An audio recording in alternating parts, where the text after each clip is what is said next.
Arts and science കോളേജിന്റെ San ഫെസ്റ്റിനോടനുബന്ധിച്ച് നടന്ന ചടങ്ങിൽ രണ്ടാമത് സ്നേഹവീടിന്റെ താക്കോൽദാനം നടന്നു.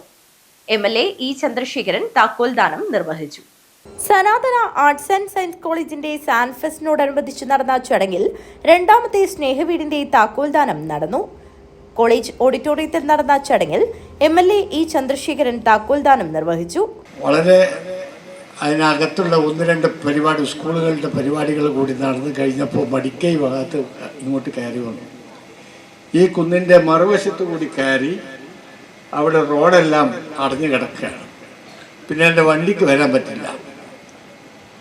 4:35 കക്കാട്ട് ഗവൺമെൻറ് ഹയർ സെക്കൻഡറി സ്കൂളിൽ SPCയുടെ പാസിംഗ് ഔട്ട് പരേഡായി. അതാണ് നേരത്തെ നിശ്ചയിച്ച പരിപാടി. അതിനിടയിലാണ് സനാതന കോളേജിലെ പരിപാടിക്ക് കൂടി ഒരു സമയം കണ്ടെത്തണമെന്ന് പറഞ്ഞ് അതിനെ ടൈം അഡ്ജസ്റ്റ് ചെയ്തൊരു 4 മണിക്ക് വരാമെന്ന് പറഞ്ഞത്.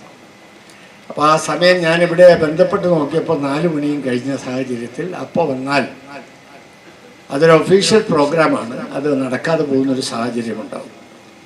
ആ സാഹചര്യത്തിലാണ് അവിടെ ആദ്യം പോയി അല്പം വൈകി ഇവിടെ എത്തിയത്. അതിൽ നിങ്ങൾക്കുണ്ടായ വിഷമത്തിൽ ഞാൻ ഈ സന്ദർഭത്തിൽ നിങ്ങളോട് ക്ഷമാപണം നടത്തുകയാണ്. MLA രഘുനാഥൻ നായർക്ക് താക്കോൽ കൈമാറി.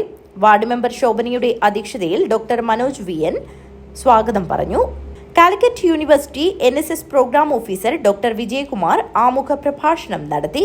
സനാതന educational trust chairman KVK Ram, മുൻ panchayat member A. Velayudhan, college DOA Shwetha M, കോളേജിന്റെ NSS programme officer Rohith Raveendran എന്നിവർ സംസാരിച്ചു. Management department HOD Divya Shivan നന്ദി അർപ്പിച്ച് സംസാരിച്ചു. News bureau, Kanhangad.